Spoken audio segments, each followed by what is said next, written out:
Europe 1. Le grand direct de la santé avec Jean-Marc Morandini.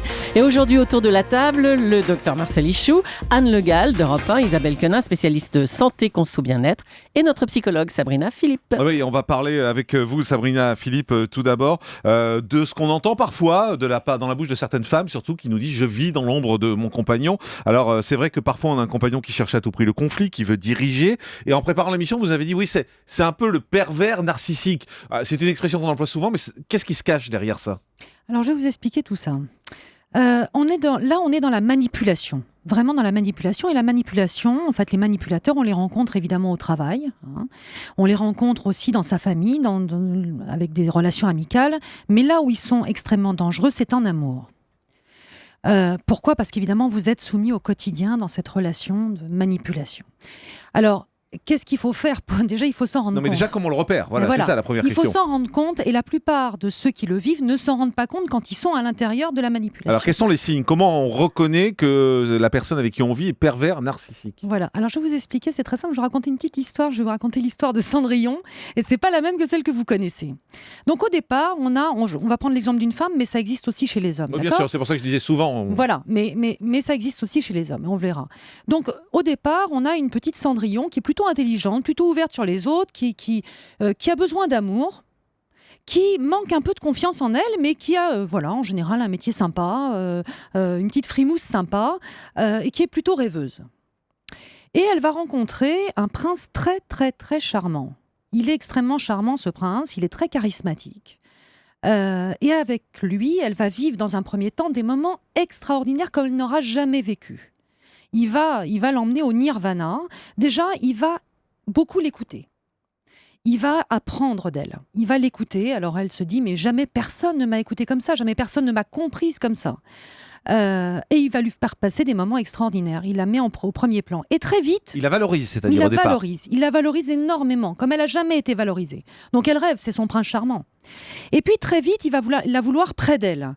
Donc ils vont vivre ensemble. Souvent, ça se passe comme ça. Donc très vite, il y a une vie commune. Il la veut près d'elle. Il l'aime tellement, bien sûr, qu'il la veut près d'elle. Et petit à petit, il va devenir beaucoup moins charmant que ce qu'il n'était, mais ça va être très, très progressif.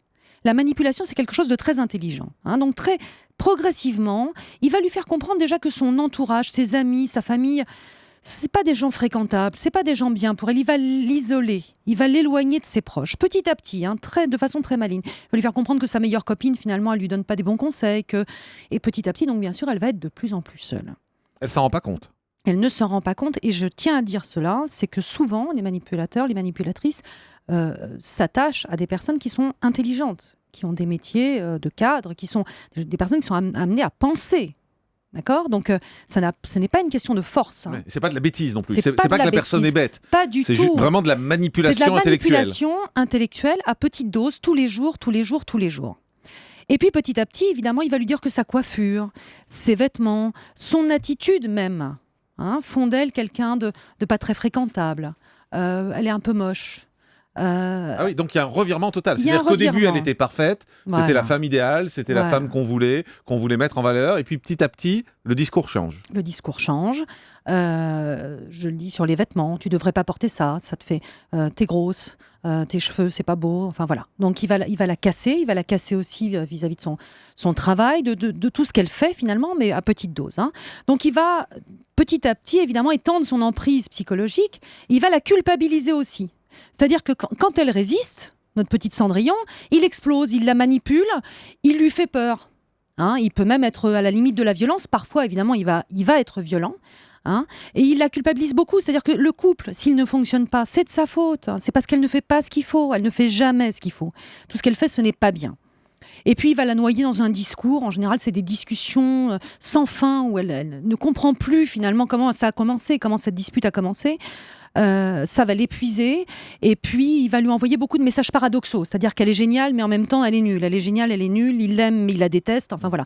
Donc elle commence à perdre confiance en elle, et elle perd de ses forces, elle devient petit à petit l'ombre d'elle-même. Ça va très vite en fait, en réalité.